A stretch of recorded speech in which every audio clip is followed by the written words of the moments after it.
میرا ایک بیان یہ بھی گیا ہے کہ قرآن آسان بھی ہے اور مشکل بھی ہے، آسان بھی ہے اور مشکل بھی ہے۔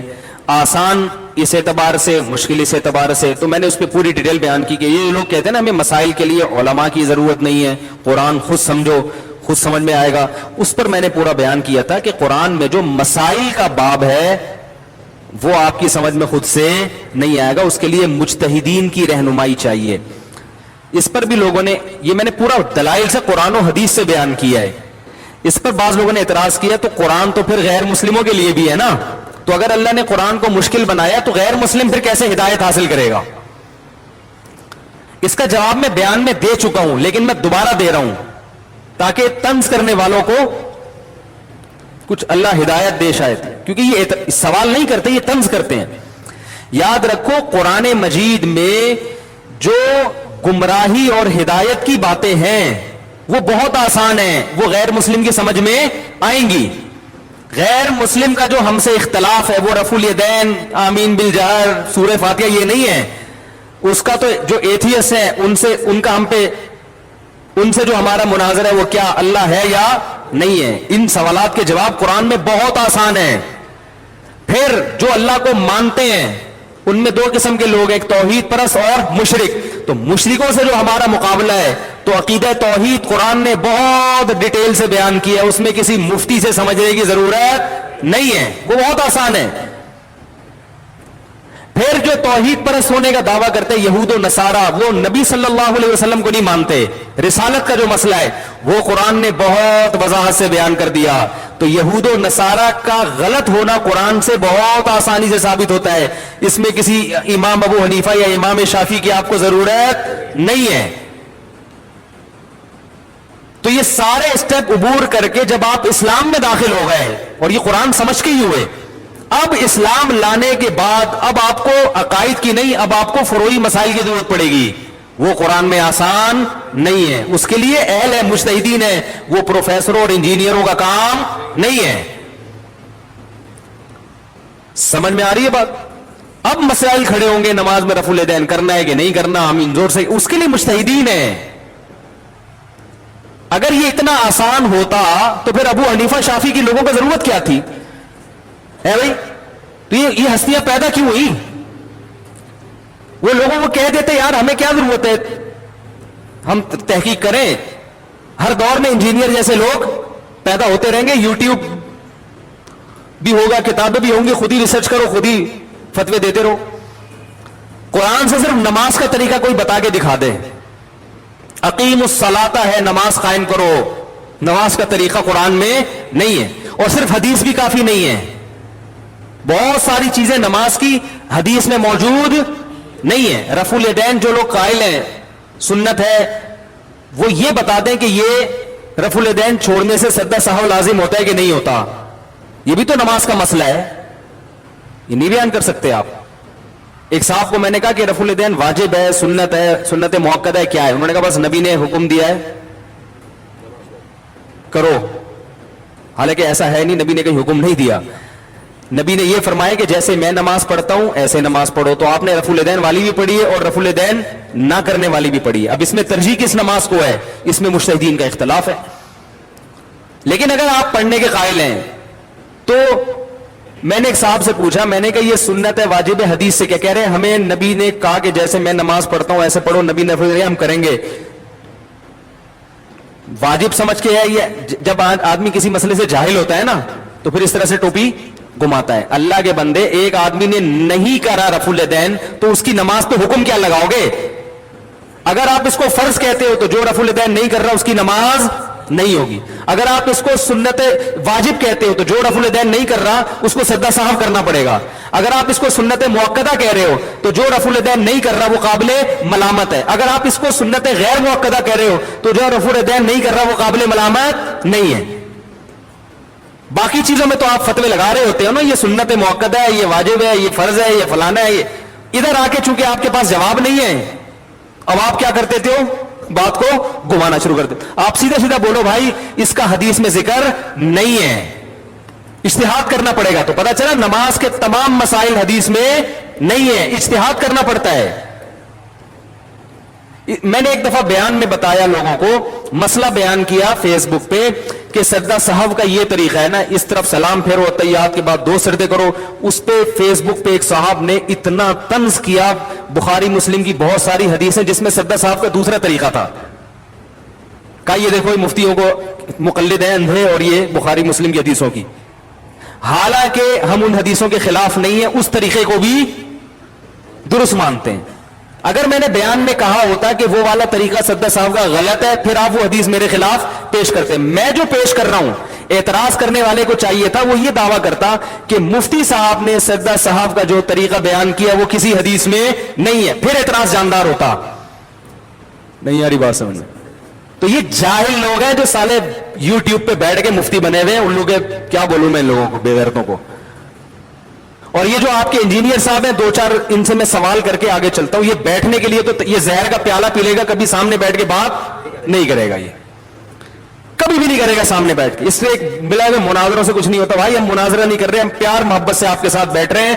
اور آپ نے جو میرے بیانات کے غلط جوابات دیے, صرف میں اس ٹاپک کو اٹھا لوں گا کہ میں نے جتنے بیانات کیے, جو میں نے دعوے پیش کیے, وہ آپ نے اس کے غلط جوابات دیے, اور اس غلط جواب پہ آپ اپنی چمچوں کو الو تو بنا رہے ہیں. اس سے میں الو بننے والا نہیں ہوں, آپ اپنے چمچوں کو الو بنا رہے ہو. سمجھ رہے ہیں؟ عرش والا جو مسئلہ تھا کہ عرش کی مٹی افضل ہے یا نبی کے قبر کی, میں نے کہا علامہ ابن عبد البر نے اس پر اجماع نقل کیا ہے. تو آپ نے علماء دیوبند کے لیے جو غلیظ زبان استعمال کی, آپ وہ علامہ ابن عبد البر کے لیے استعمال کیوں نہیں کر رہے؟ اس کا جو چمچا سامنے بیٹھا ہوا ہے اس سے کہو کہ یہ سوال تو انجینئر سے کیوں نہیں پوچھتا. اس لیے کہ اس کو پوچھنے پر پابندی ہے. صحیح ہے نا؟ سوال میرا یہ تھا ہی نہیں کہ عرش افضل ہے یا, وہ تو میں نے خود بتایا کہ علماء دیوبند نے یہ جو عقیدہ لکھا ہے یہ متفقون علیہ ہماری رائے کے مطابق نہیں ہے, اس میں دوسری رائے بھی ہو سکتی ہے. لیکن علماء دیوبند پر اس لیے اعتراض نہیں کیا جا سکتا کہ یہ بڑے بڑے محدثین کا یہ عقیدہ رہا ہے, اور اس کی میں نے دلیل بھی دی تھی, وہ دلیل بھی پی گیا ہے بھائی. اور اجماع کا جواب یہ دیا دیوبندی بریلویوں کا اجماع. ابے اب علامہ ابن عبد البر کے وقت وہ کہ دیوبندی بریلوی تھے وہ, لیکن جس چمچے کو سامنے اس نے بٹھایا ہوا ہے اس چمچے پر پابندی ہے. اسے کہا ہے کہ جو سوال میں ریٹن میں لکھ کے دوں اس سے دائیں بائیں ہٹنے کی کوشش کی تو تیری ایسی کی تیسی کر دوں گا میں. اس لیے میں کہہ رہا ہوں مجھے سامنے بٹھا, میں سوال کروں گا, پھر تیرا باپ بھی اس کا جواب دے کے دکھائے تو میں دیکھتا ہوں تو اگلی دفعہ کلپ بنا سکتا ہے کہ نہیں. لیکن میری شرط یہ کہ کیمرہ میرا اپنا ہوگا, یہ شرط. یہ کہتے ہیں ہم نے تو راستہ کھولا, جب چاہو آؤ. ارے بھائی میں آؤں گا, کیمرہ مین میرا ہوگا اور لائیو چلے گا یہ, تاکہ کم بہت بعد میں تو ایڈیٹنگ کرتا ہی ہے. اور پتہ نہیں کوئی آزاد جمیل ہے جو اسے بار بار فون کر کے الو بنا رہا ہے, اور وہ بار بار کہتے ہیں میرے پاس مولانا طارق صاحب کا فون آیا, اتنی کالیں آئی. وہ بھائی جان کہیں تحقیق کرو, وہ آزاد جمیل نہ ہو, وہ آزاد جمیل نہ ہو کہیں. اس نے کئی لوگوں کو اس طرح سے مولانا طارق صاحب کی آواز بنا کے بیوقوف بنایا ہوا ہے. پھر مولانا طارق جمیل صاحب کا نام استعمال کر کے اپنے آپ کو کیوں مشہور کر رہے ہو؟ تو کٹر دیوبندی ہیں, یہ منافقت نہیں ہے. مولانا طارق جمیل صاحب سے پوچھو, ان کے وہی عقیدے جو المحنت المفند میں لکھے ہوئے ہیں. کیوں لوگوں کو الو بنا رہے ہو بھائی؟ ایک بات پر قائم تو رہو. آپ بولو میرا عقیدہ ہے جو اس کے خلاف ہے میں نہیں مانتا. اگر مولانا نہیں مانیں گے تو ان کو بھی نہیں مانتا, کراچی کے مفتی نہیں مانتا تو اس کو بھی نہیں مانتا. انہوں نے چونکہ چائے پلا دی, سر پہ ہاتھ رکھ دیا, تو وہ بہت اچھے ہو گئے. ہم نے چائے نہیں پلائی, ہم آپ کے جو ہے نا وہ راز فاش کر رہے ہیں, آپ بہت گندے ہو گئے. اگلا سوال میں اس سے پوچھوں گا, سامنے نہیں بیٹھ رہا نا, پوچھنے دو مجھے کچھ سوال. اگلا سوال میں اس سے پوچھوں گا کہ میں نے یہ کہا تھا کہ عورتوں اور مردوں کی نماز میں جو فرق ہے یہ اجماع امت سے ثابت ہے. کسی حدیث میں نہیں ملتا کہ عورتیں آہستہ لبیک کہیں, مگر ان کو آہستہ لبیک کیوں کہلوایا جاتا ہے؟ اجماع کیوں ہے؟ اس لیے کہ وہ عورت ہے, حیا کا عنصر ہے. کسی حدیث میں نہیں آتا کہ عورت صفا اور مروہ کی سعی چل کے کرے گی. نبی نے تو فرمایا جیسے میں نے حج کیا ایسے کرو, جیسے نبی نے فرمایا جیسے میں نے نماز پڑھی ایسے پڑھو. تو نبی نے حج کے بارے میں بھی تو فرمایا جیسے میں نے حج کیا. لیکن پھر بھی پوری امت کا اجماع ہے کہ عورت دوڑے گی نہیں, کیونکہ وہ کیا ہے؟ عورت ہے. حیا کا عنصر اس میں کیا رہے گا؟ غالب رہے گا. حدیث میں آتا ہے آپ نے پہلے 3 چکروں میں رمل کیا ہے سینہ تان کے, عورت کو رمل کرنے کی اجازت نہیں ہے، حالانکہ کسی حدیث میں عورت کو رمل سے روکا نہیں ہے، پھر بھی پوری امت چاروں ائمہ جمع ہے کہ عورت رمل، چاروں ائمہ اس بات پر متفق ہیں کہ عورت رمل بولو بھائی نہیں کرے گی۔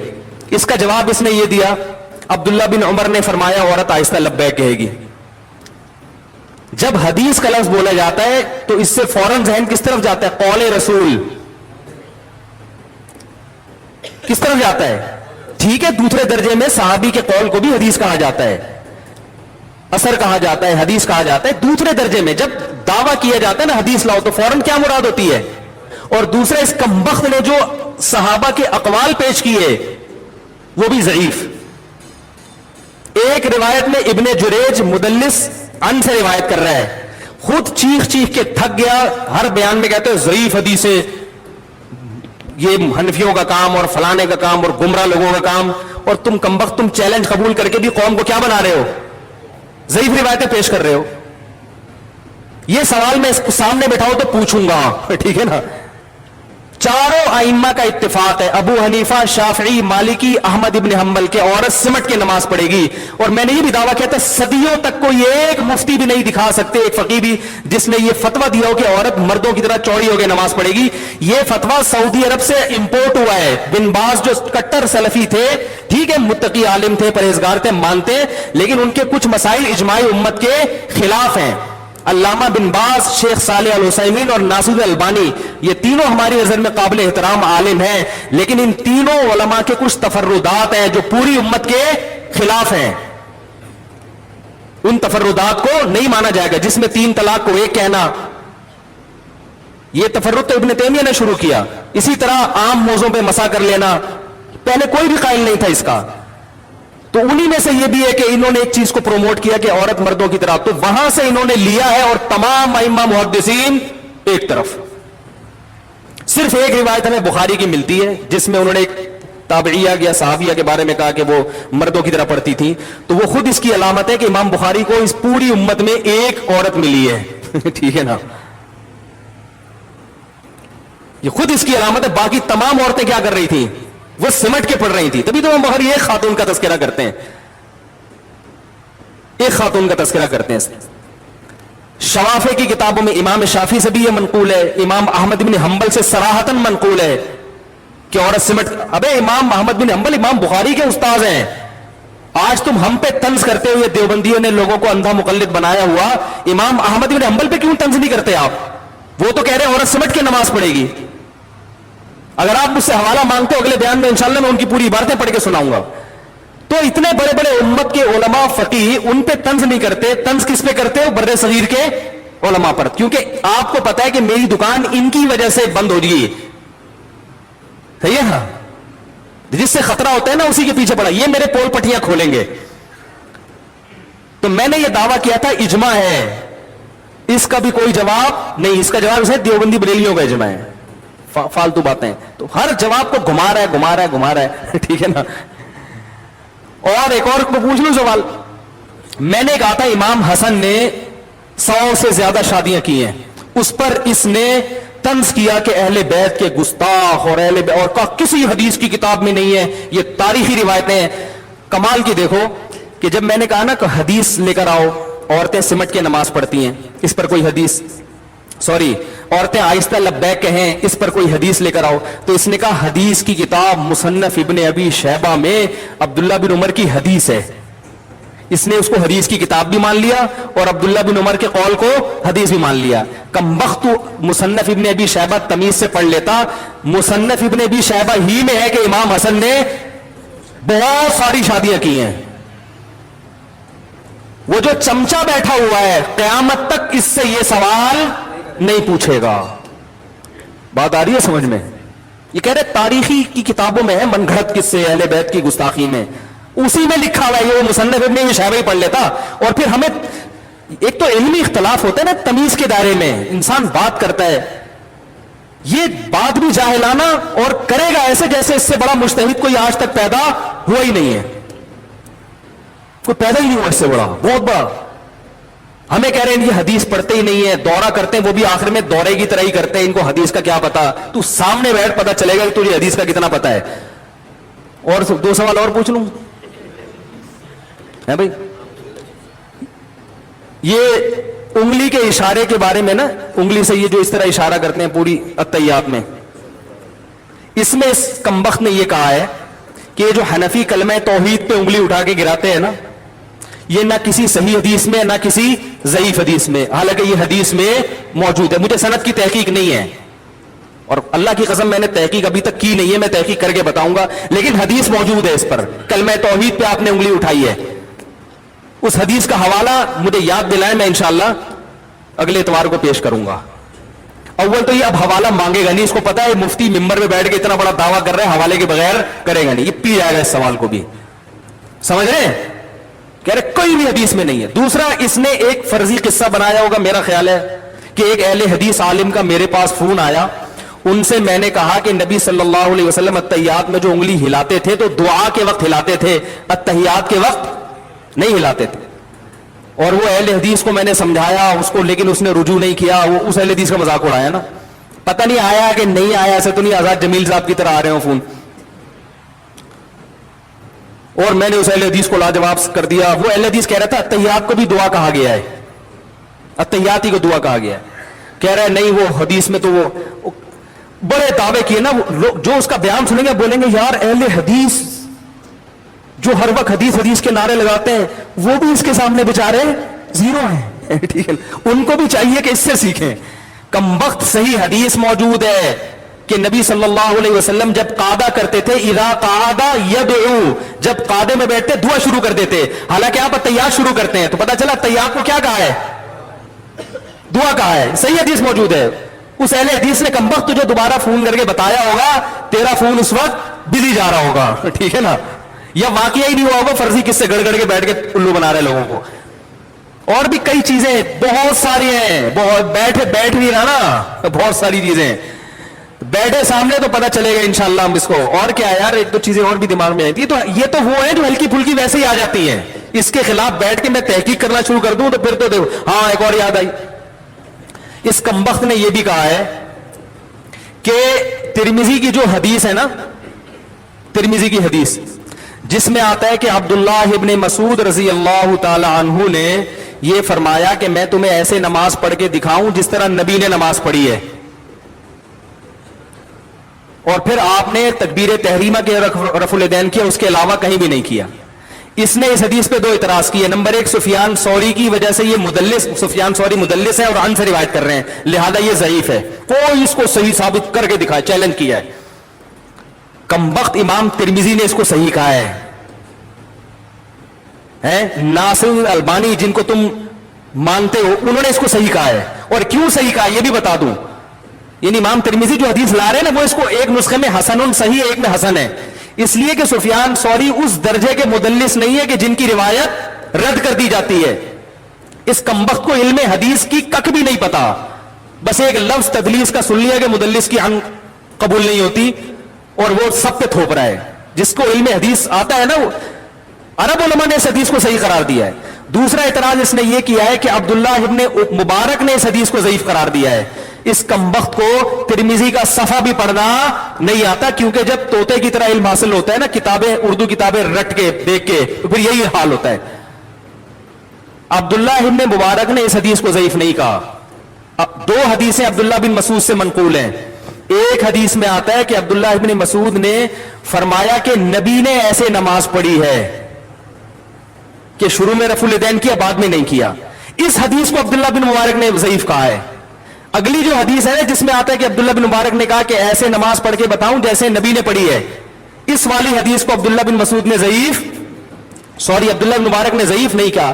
اس کو ترمذی کا صفحہ نہیں پڑھنا آتا کہ ان کی کون سی والی عبارت کدھر تھوپ دی. اگر عبداللہ بن مبارک نے اس کو ضعیف کہا ہوتا تو امام ترمذی اس کو پھر صحیح تھوڑی کہہ رہے ہوتے. تو یہ گھمانے والے چکر ہیں, جو جس کا کام نہیں ہے میرے بھائی اس کو اس میں ٹانگ اڑانا نہیں چاہیے. آپ کا کام نہیں ہے یہ, تو بیٹھ جائے سامنے انشاءاللہ. اور بہت سارے ہیں, پتہ نہیں کتنے.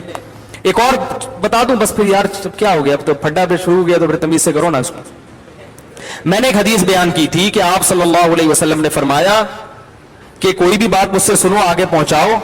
بہت سے لوگ ایسے ہوتے ہیں جو حدیث جانتے ہیں, حدیث کا مطلب نہیں سمجھتے. اس نے فوراً کلپ بنایا کہ ایسی کوئی حدیث بخاری میں نہیں ہے اور کہیں بھی نہیں ہے.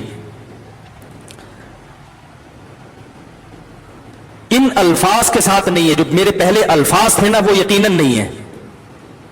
وہ پہلے الفاظ کیا تھے؟ میں نے ایک الفاظ پڑھے تھے, 2 قسم کے الفاظ ملتے ہیں.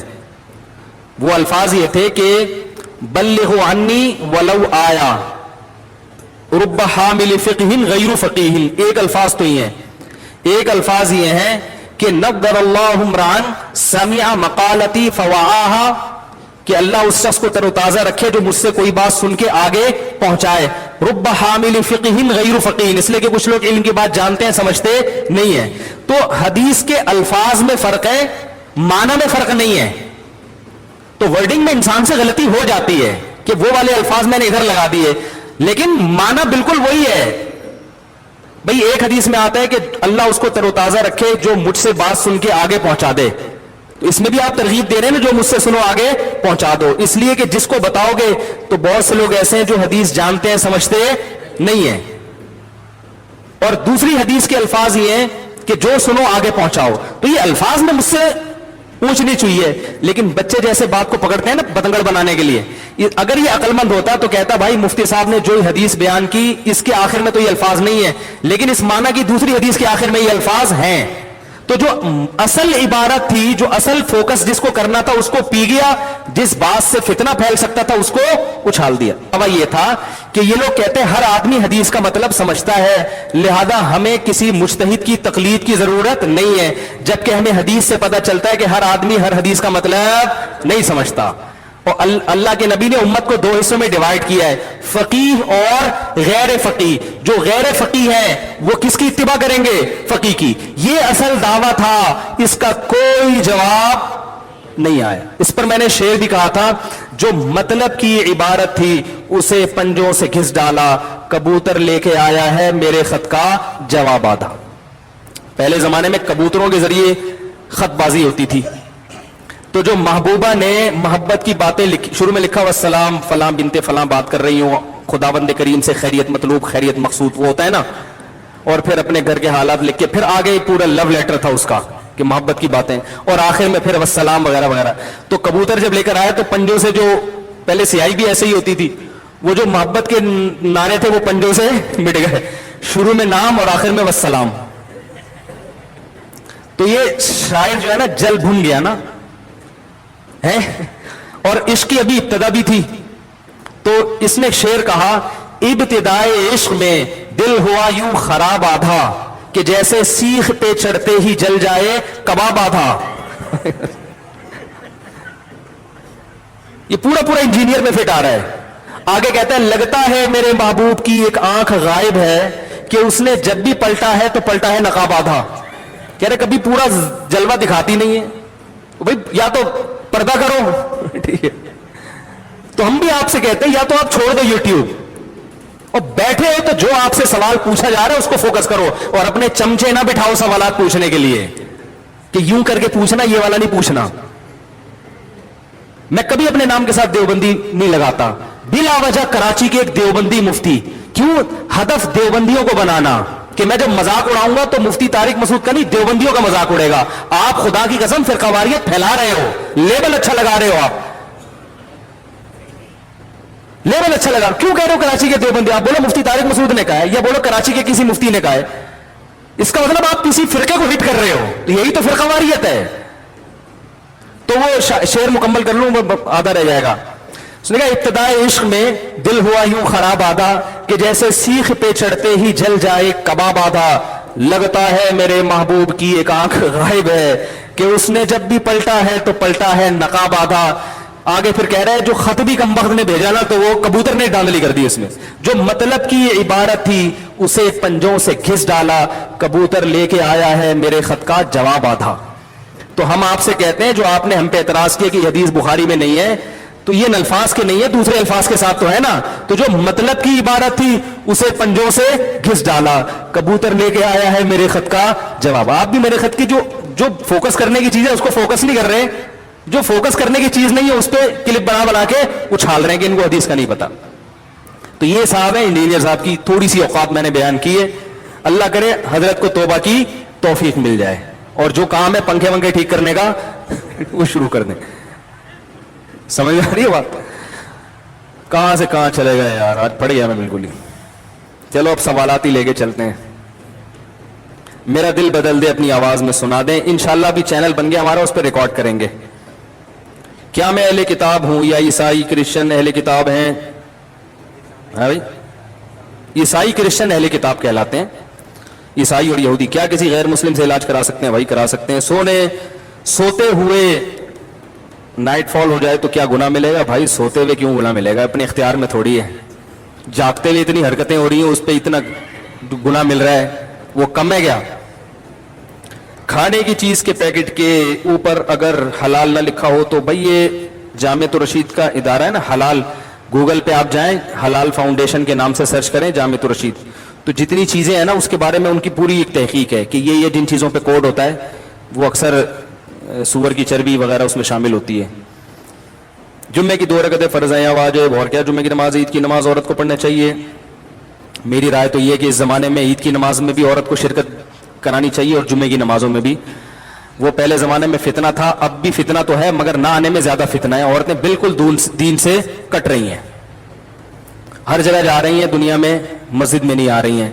تو اس لیے میری ایک ٹوٹی پھوٹی رائے ہے کہ بھائی اس زمانے میں جمعے کے لیے بھی خواتین کا انتظام ہونا چاہیے اور عید کی, کیونکہ اصل مسئلہ تو یہی ہے. اچھا بھائی, قرآن بخشنے کا طریقہ کیا ہے؟ قرآن مجید بخشنے کا صحیح طریقہ کیا ہے؟ کہتے ہیں کہ پہلے الحمد شریف پڑھے گا, پھر حمد و ثنا کرے گا, پھر تینوں قل پڑھے, پھر اس کے یہ کہے کہ اس کا ثواب ہمارے نبی صلی اللہ علیہ وسلم کو اور اس کے بعد حضرت آدم سے لے کر قیامت تک آنے والے تمام انسانوں کو پہنچائے, پھر آخر میں جس کے لیے قرآن پڑھا گیا اس کا نام لے کر بخش دے. کیا یہ طریقہ صحیح ہے؟ آفرین انڈیا سے. دیکھیں, قرآن بخشنے کا کوئی مخصوص طریقہ صحابہ سے ثابت نہیں ہے, صرف اتنا ثابت ہے کہ نبی صلی اللہ علیہ وسلم نے صدقہ کرنے کا حکم دیا ایک صحابیہ کو کہ وہ اپنی ماں کے لیے صدقہ کرے. تو اس سے علماء نے استدلال کیا کہ صدقہ بھی ایک نیکی ہے, تو کوئی بھی نیکی کسی کے لیے بھی کی جا سکتی ہے.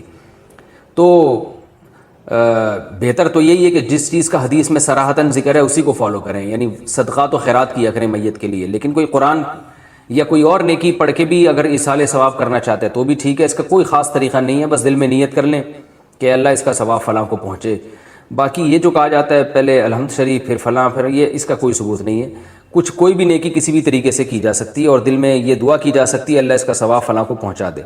رہا یہ مسئلہ کہ اتنے ساروں کو پہنچا دے, آدم علیہ السلام سے لے کر فلاں لوگوں تک, پھر تمام پیغمبروں تک, صحابہ تک, تو یہ بھی جائز ہے کیونکہ ناجائز ہونے کی کوئی دلیل نہیں ہے. لیکن اس میں علماء کی دو رائے ہیں. بعض علماء یہ کہتے ہیں کہ ثواب تقسیم ہو کے پہنچتا ہے, تو جتنے لوگوں کو شامل کریں گے ثواب ڈیوائڈ ہو جائے گا. اور بعض کی رائے یہ نہیں کہ نہیں تقسیم نہیں ہوتا بلکہ ہر ایک کو پورا پہنچتا ہے. تو ان میں سے کسی بھی مسلک پہ کوئی مضبوط قرآن و سنت سے دلیل کسی کے پاس نہیں ہے. کہ اللہ کی رحمت سے امید کی جا سکتی ہے کہ اللہ سب کو سارا ہی ثواب پہنچا دیں, اللہ چاہیں تو ڈیوائڈ کر کے پہنچا دیں. تو اس لیے کوئی ایسا خاص طریقہ نہیں ہے, جس طرح سے چاہیں کر لیں آپ. میرا جو اپنا معمول ہے میں تو یہی کرتا ہوں کہ ایک تو صدقات و خیرات کو فوکس کرتا ہوں. جو میرا جو معمول ہے کہ جو میت کے لیے جو حدیث میں جو چیز منصوص ہے, جو متفقون علیہ, اور اگر قرآن پڑھ کے کرنا چاہیں تو دل میں بس اتنی نیت کہ سورہ فاتحہ پڑھی یا کوئی بھی سورت پڑھ لی, اللہ اس کا ثواب فلاں کو پہنچے, تو سب طریقے ٹھیک ہیں. 15 شعبان کے مسنون اعمال. 15 شعبان کے مسنون اعمال کون سے ہیں؟ ظاہر شاہ 4 سدہ سے. بھائی میرا جو چینل ہے دوسرا مفتی طارق مسعود اسپیچز, اس پر میں نے یہ تفصیل سے 15 شعبان کی حقیقت کو بیان کیا ہے. اس میں صرف کوئی چاہے تو عبادت کرے انفرادی طور پر, اور عبادت کا کوئی مخصوص طریقہ ثابت نہیں ہے. جس طرح سے نارمل عبادت ہوتی ہے وہی کرے, اور تنہائی میں کرے, یعنی گھر پہ. مسجدوں میں جتھے لگانا یا ہجوم اکٹھا کرنا یہ درست نہیں ہے, یعنی اس رات میں. اور 15 شعبان کا روزہ بہرحال ثابت نہیں ہے, تو بس رات کو جتنی چاہیں اللہ توفیق دے عبادت کر لیں جمہور کے قول پر عمل کرتے ہوئے. کیا موجودہ حالت میں چلے پر جا سکتا ہوں؟ ہمارے محلے سے چلے کی جماعت بن رہی ہے اس وقت میں ہمارے لیے جماعت میں جانا کیسا ہے؟ جبکہ علماء کرام کہہ رہے ہیں کہ اس وقت گھر پہ رہیں. احمد سہیل اتر پردیش. میرا خیال ہے یہ پرانا سوال ہے, مجھے آج ملا ہے. تبلیغ جماعت میں تو پابندی لگی ہوئی ہے, وہ خود تشکیلات نہیں کر رہے, وہ حکومت کے قانون کو فالو کر رہے ہیں. تو جماعت کے جو اکابر بزرگ ہیں وہ بھی منع کر رہے ہیں جماعتوں میں جانے سے, یعنی انہوں نے بھی فی الحال جو ہے وہ اپنے کام کو روک لیا ہے. اور حکومت کے قانون کا بھی تقاضا یہی ہے کہ فی الحال آپ نہ جائیں، گھر میں بیٹھیں۔ کیا کفن سفید رنگ کا ضروری ہے؟ کیا کفن کا رنگ سفید کے علاوہ کسی اور رنگ کا بھی ہو سکتا ہے؟ شہزاد پشاور سے۔ بھائی کفن کسی بھی رنگ کا ہو سکتا ہے، سفید ضروری نہیں ہے۔ حدیث میں ترغیب ہے کہ سب سے بہتر رنگ جو ہے وہ سفید ہے، تو کفینوا فیہا موتاکم، مردوں کو اس میں کفن دیا کرو۔ لیکن صحابہ کرام سفید رنگ کا اہتمام نہیں کرتے تھے، جو کپڑا میسر آتا وہ کفن کے طور پہ پہنا دیا جاتا تھا۔ 10 سال کے روزوں کا کفارہ کیسے ادا کروں؟ عبداللہ شاکر دبئی سے۔ میری عمر ابھی 25 سال ہے، میں نے بالغ ہونے کے بعد سے ابھی تک رمضان کے روزوں کا اہتمام نہیں کیا۔ کبھی تو میں رات سے ہی روزے کی نیت نہیں کرتا تھا اور کبھی رات میں نیت کر لیتا تھا اور دن میں توڑ دیتا تھا۔ اب میں نے سنا ہے کہ روزہ توڑنے پر 60 دن لگاتار روزے رکھنے پڑیں گے۔ میرے لیے یہ تقریباً ناممکن سی بات ہے، کیونکہ پہلی بات یہ کہ مجھے حساب نہیں کہ کتنے روزے توڑیں۔ دوسری بات یہ کہ اتنے سالوں کے روزے رکھنے میں کئی سال گزر جائیں گے اور ایک بھی بیچ میں ٹوٹ گیا تو دوبارہ سے شروع کرنا پڑے گا۔ اس بارے میں میری رہنمائی فرمائیں کہ میں کیا کر سکتا ہوں کہ اس گناہ سے بھی بچ جاؤں اور کفارہ بھی ادا ہو جائے۔ بھائی عبداللہ شاکر صاحب، بس اب توبہ کریں۔ پہلے تو 2 رکعت پڑھ کے اللہ سے گڑ گڑا کہ آپ نے رمضان کا روزہ چھوڑا بھی اور توڑا بھی، بہت بڑا گناہ ہے چھوڑنا بھی اور توڑنا بھی۔ اللہ سے گڑ گڑا کے توبہ کریں، اللہ غفور رحیم ہے، معاف کرنے والا ہے۔ اور آئندہ کے لیے پختہ عزم کریں، اب زندگی میں کبھی نہ تو رمضان کا روزہ چھوڑیں گے اور نہ توڑیں گے۔ اس توبہ کا فائدہ یہ ہوگا کہ پچھلے سارے گناہ اللہ آپ کے معاف کر دے گا انشاءاللہ۔ باقی رہا مسئلہ قضا اور کفارے کا، تو جو روزے چھوڑے ہیں اندازہ لگا لیں کتنے چھوڑے ہیں۔ وہ تمام روزوں کا ایک لمسم اندازہ ہی لگایا جا سکتا ہے۔ آپ کی عمر 25 سال ہے تو ظاہر ہے بہت زیادہ تو 14 سال میں بالغ ہو گئے ہوں گے، تو 11 سال یہ بنتے ہیں، تو 11 کو 30 سے ضرب دیں، ٹھیک ہے نا، 33۔ 11 کو جب آپ نے 30 سے ضرب دیا تو 330 ہو گئے، تو 330 روزے سارے رمضان کے، تو اس میں کچھ رکھے بھی ہوں گے، تو ایک لمسم اندازہ لگا کے کہ کتنے روزے آپ نے چھوڑے ہیں، تو جو چھوڑے ہیں ان کی قضا کر لیں۔ تو ایک دم سے قضا کرنا ضروری نہیں ہے، تھوڑے تھوڑے کر کے رکھ لیں، سردیوں میں رکھ لیا کریں تاکہ جلدی سے یہ قضا ختم ہو۔ اور جو توڑے ہیں تو وہ ان کا کفارہ لازم ہے، کیونکہ بالغ ہونے کے بعد اگر رمضان کا روزہ آپ توڑ دیں تو کفارہ ادا کرنا پڑے گا۔ لیکن توڑنے میں 2 طرح سے اگر توڑا جائے تو پھر کفارہ ادا ہوتا ہے۔ اگر آپ میرڈ ہیں، وائف سے آپ نے بیوی سے روزے کے دوران ہم بستری کر لی، جمع کر لیا، تو بھی روزہ ٹوٹ گیا اور اس کا بھی کفارہ ہے۔ یا آپ نے جان بوجھ کر کھانا کھا لیا تو بھی روزہ ٹوٹ جائے گا اور اس کا بھی کفارہ ہے۔ اس کے علاوہ کسی اور طریقے سے اگر روزہ توڑا ہے، مسئلہ تھوڑا حیا کے خلاف ہے، بعض دفعہ وہ لوگ اپنی ہاتھ سے اپنی خواہش پوری کرتے ہیں نوجوان، تو اس سے روزے کے دوران اگر کسی نے یہ عمل کیا ہے تو روزہ ٹوٹ تو جاتا ہے، مگر اس سے کفارہ لازم نہیں ہوتا۔ گناہ ہے، بہت بڑا جرم ہے، لیکن کفارہ لازم نہیں ہوتا۔ کفارہ صرف 2 صورتوں میں لازم ہوتا ہے کہ آپ کھانے سے روزہ توڑ دیں یا جماع سے روزہ توڑ دیں، تو ان دونوں صورتوں میں کفارہ بھی لازم ہے، قضا بھی لازم ہے۔ اب اگر جماع سے روزہ توڑا ہے، یعنی بیوی سے ہم بستری کر کے اگر روزہ توڑا ہے، تو ایک رمضان میں جتنے روزے توڑے ہیں تو ان تمام کی طرف سے ایک ہی کفارہ ادا کرنا پڑے گا۔ اگلے رمضان میں دوبارہ اگر توڑے ہیں تو اس اگلے رمضان کا ایک کفارہ کافی ہے، یعنی ہر روزے کے 60 روزے نہیں رکھنے پڑیں گے، بلکہ ایک رمضان میں جتنی دفعہ بھی روزے توڑے ہیں تو 60 روزے ان پورے رمضان کی طرف سے کفارہ ہو جائے گا۔ اور اگلے رمضان میں اگر روزہ توڑا ہے تو بھی 60 روزے اگلے رمضان کی طرف سے۔ تو جتنے رمضانوں میں روزے توڑے ہیں اتنے کفارے آپ پر لازم ہوں گے، بشرطے کہ بیوی سے جمع کر کے روزہ توڑا ہو۔ لیکن اگر روزہ کھانے سے توڑا ہے تو اس میں علماء کے 2 قول ہیں۔ ایک قول تو یہی ہے کہ ایک رمضان میں جتنے روزے توڑے ہیں ایک کفارہ سب کی طرف سے کافی ہے، الگ الگ رمضان میں اگر توڑیں گے تو الگ الگ کفارے ادا کرنے پڑیں گے۔ لیکن ایک دوسرا قول بھی ہے اور اس پر فتویٰ بھی دیا گیا ہے کہ کھانے سے اگر آپ نے روزہ توڑا ہے تو جتنے بھی رمضانوں میں جتنے بھی روزے توڑے ہیں آپ نے، اب جب آپ توبہ کر رہے ہیں تو ایک کفارہ ادا کر لیں، وہ پچھلے تمام رمضانوں کے تمام روزوں کی طرف سے کافی ہو جائے گا۔ تو میرا خیال ہے 25 سال میں آج کل شادیاں ہوتی نہیں ہیں، تو آپ نے شاید کھانے پینے سے ہی روزہ توڑا ہوگا۔ تو اب خلاصہ یہ نکلا کہ ایک تو توبہ کریں کہ اللہ جو میں نے روزے توڑے اور چھوڑے میں توبہ کرتا ہوں، آئندہ نہ توڑوں گا نہ چھوڑوں گا۔ اور پھر آپ نے کیا کرنا ہے کہ 60 روزے رکھ لیں، یہ 60 روزے پچھلے تمام جتنے بھی آپ نے روزے توڑے ہیں کھا پی کر، وہ تمام روزوں کی طرف سے یہ 60 روزے آپ کے کفارے کے ہو جائیں گے، مزید کفارہ ادا نہیں کرنا پڑے گا. تو 60 روزے آپ رکھ لیں. اللہ آپ کی مدد فرمائے اور آپ کو توبہ پر قائم رہنے کی توفیق عطا فرمائے. اور جو ہے آئندہ ام عندهم الغیب فہم یکتبون، یہ آیت ہے جس پر آج میں نے درس دینا تھا. وقت تھوڑا رہ گیا تو مختصر دیتا ہوں. قرآن کہہ رہا ہے ام عندهم الغیب فہم یکتبون، کیا ان کے پاس غیب کا علم ہے جس کو یہ لکھ رہے ہیں؟ کیا علم؟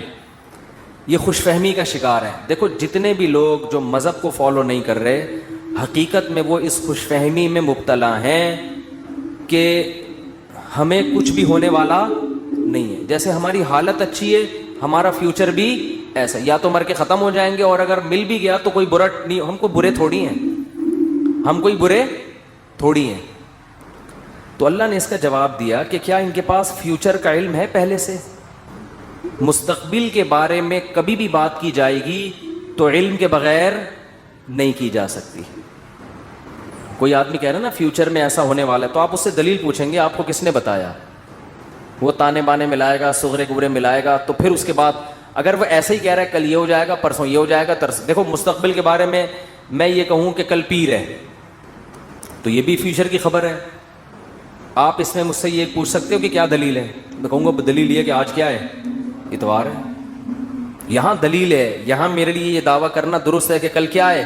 پیر ہے. لیکن اگر میرے پاس دلیل نہیں ہے اور میں کہوں کہ کل جو ہے وہ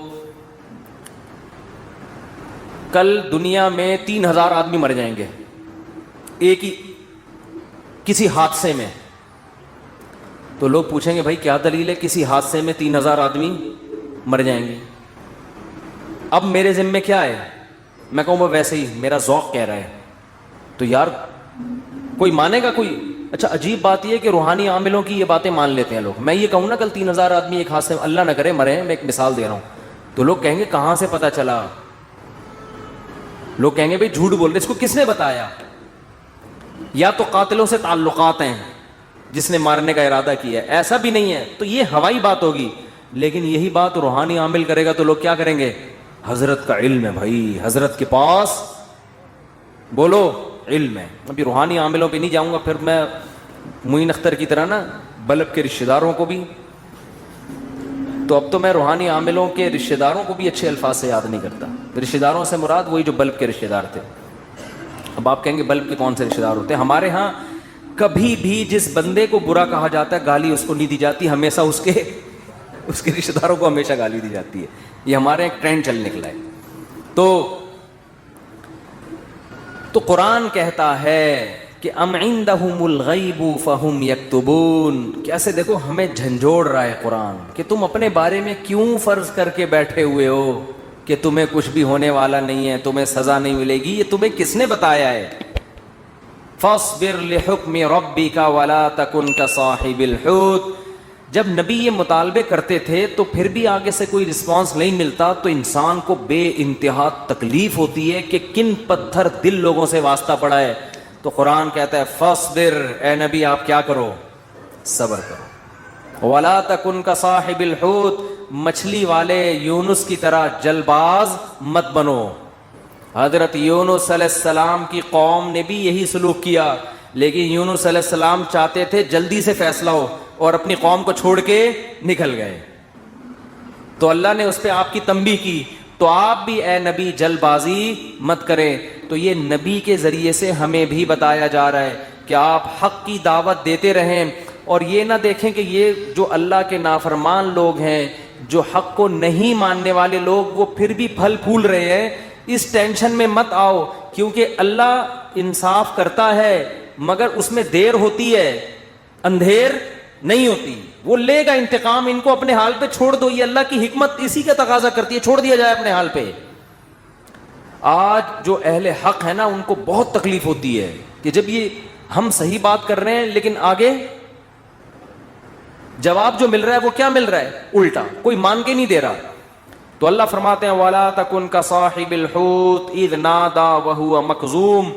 یونس علیہ السلام نے جل بازی کی اور بالآخر اللہ کی طرف سے ان کو دنیا میں تنبیہ ہوئی ہے، سزا ملی ہے.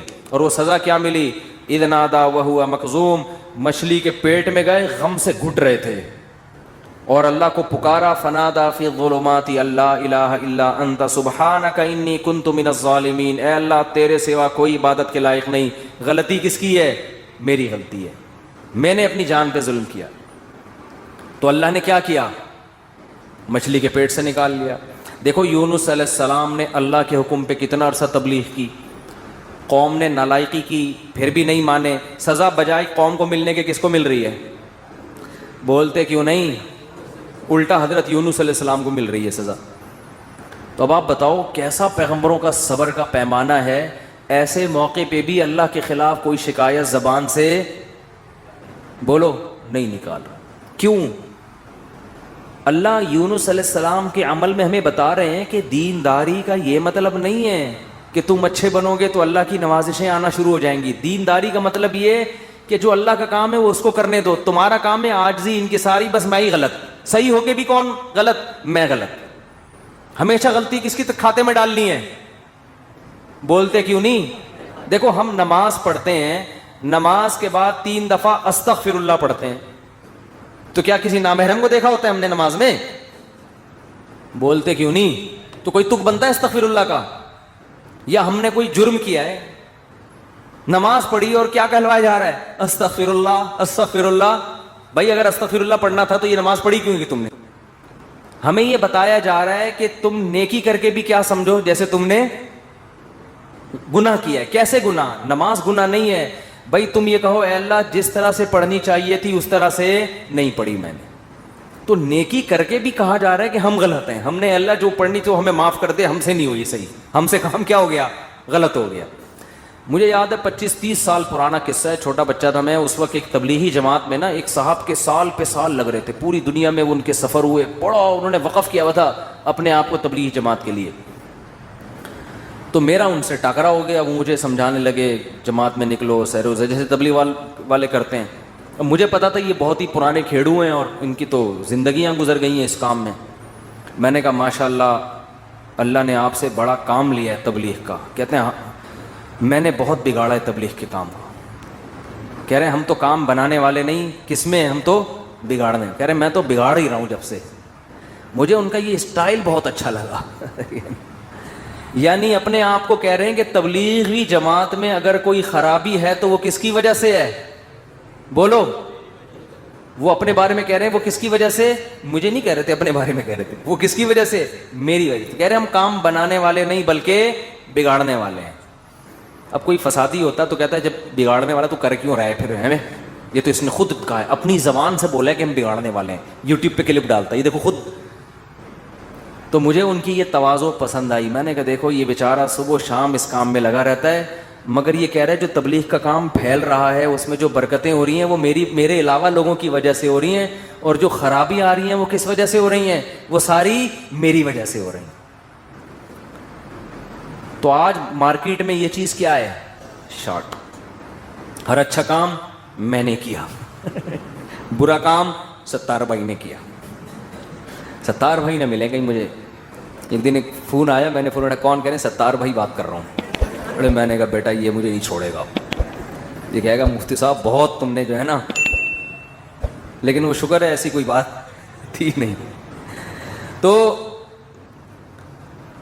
جنات کا دیکھ لو، قرآن مجید میں آتا ہے کہ جب نبی صلی اللہ علیہ وسلم نے تبلیغ کا کام شروع کیا نا تو جنات بھی کی ایک جماعت نے نبی کے قرآن کی تلاوت سنی اور جا کے اپنی قوم کو انہوں نے تبلیغ کرنا شروع کی۔ تو تبلیغ کا انداز دیکھو جنات کا، کیونکہ ہدایت مل گئی تھی ان کو، مسلمان ہو گئے تھے، تو تبلیغ کیسے کر رہے ہیں کہ بھئی دیکھو دنیا میں کوئی بڑا کام ہوا ہے، ہمارا آسمانوں پہ داخلہ بند ہو گیا، انا لا ندری، ہمیں نہیں پتا، اشر ارید بمن فی الارض، کہ جو اللہ نے محمد صلی اللہ علیہ وسلم کو دنیا میں بھیجا اور شیاطین کا اوپر جانے کا سیٹ اپ بند کر دیا، ہمیں نہیں پتا کہ زمین والوں کے ساتھ شر کا ارادہ، کیونکہ بعض دفعہ اللہ پیغمبروں کو بھیجتے ہیں حجت تمام کرنے کے لیے تاکہ حجت تمام ہو اور پوری قوم کو تباہ کر دیں، تو شر بھی ہوتا ہے نا اس میں۔ کہہ رہے ہیں انا لا ندری، ہمیں نہیں پتا، اشر ارید بمن فی الارض، کہ جو لوگ زمین میں رہتے ہیں ان کے ساتھ برائی کا ارادہ کیا گیا ہے، ام اراد بہم ربہم رشدا, یا ان کے رب نے ان کے ساتھ بھلائی کا ارادہ کیا ہے. اسٹائل نہیں سمجھ میں آیا میرا خیال ہے. دیکھو جملہ یہ ہونا چاہیے تھا کہ ہمیں نہیں پتا یہ جو کچھ ہو رہا ہے, ہمیں نہیں پتا کہ رب نے ان کے ساتھ برا چاہا ہے یا اچھا چاہا ہے. اصل میں تو یہ ہونا چاہیے نا. لیکن جنات کیا کہہ رہے ہیں؟ آج کل تو انسان اتنے سمجھدار نہیں ہے جتنے اس زمانے کے جنات سمجھدار تھے یار.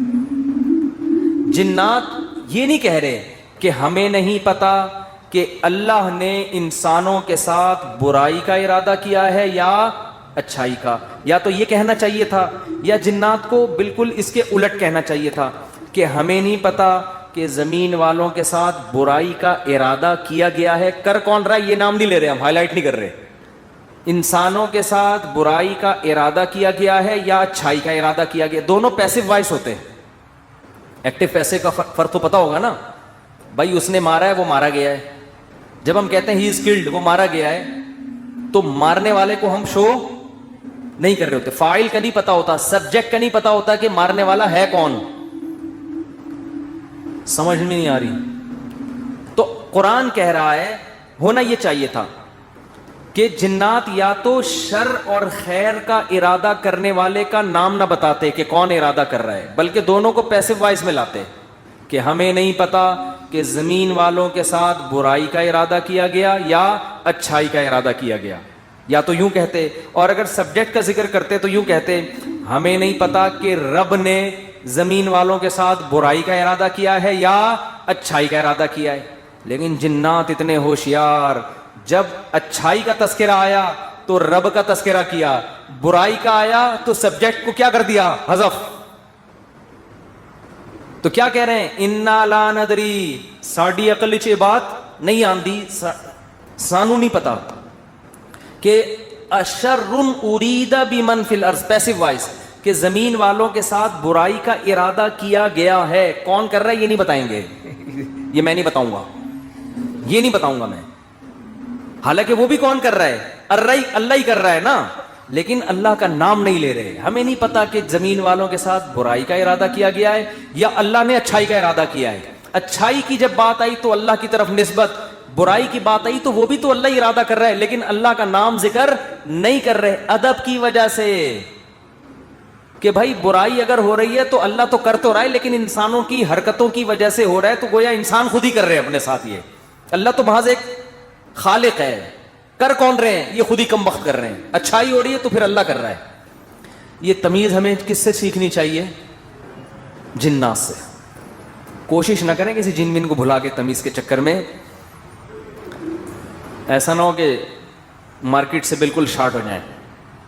تو اس سے ہمیں یہ پتا چلا کہ اسلام میں بڑے کا احترام ہے. بعض چیزیں حقیقت پر مبنی ہوتی ہیں مگر اس کو زبان سے ادا نہیں کیا جاتا.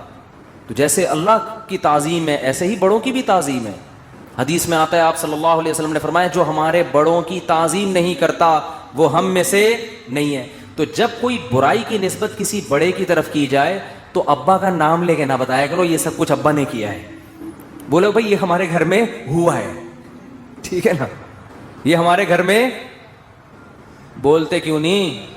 مثال کے طور پر اس دن ابا ایسے پھل لے کر آئے جس کی وجہ سے بچوں کو ڈائریا ہو گیا. اتفاق سے اس دن ابا سڑے ہوئے پھل لے آئے سستے کے چکر میں. ابا ایسے کام کرتے رہتے ہیں مارکیٹ میں. اب بچے لیٹے ہوئے ہیں تو اب بیگم کو چاہیے یہ نہ کہے کہ انہوں نے ڈائریا پھیلایا ہے, بلکہ کہے ہمارے گھر میں ڈائریا پھیل گیا ہے. ٹھیک ہے نا, وہ ابا خود ہی سمجھ جائے گا کس نے کیا ہے یہ کام. پھل کی طرف نسبت کرتے ان پھلوں نے بیمار کیا ہے. نسبت بولو, بچے بھی یہ نہ کہیں ہمارے ابا نے ہمیں بیمار کیا ہے, بلکہ بچے یہ کہیں ان پھلوں نے ہمیں, بلکہ پھل سے ابا سمجھ جائیں گے اصل میں مجھے چھیڑ رہے ہیں, بس ابا ہو گئے بیمار.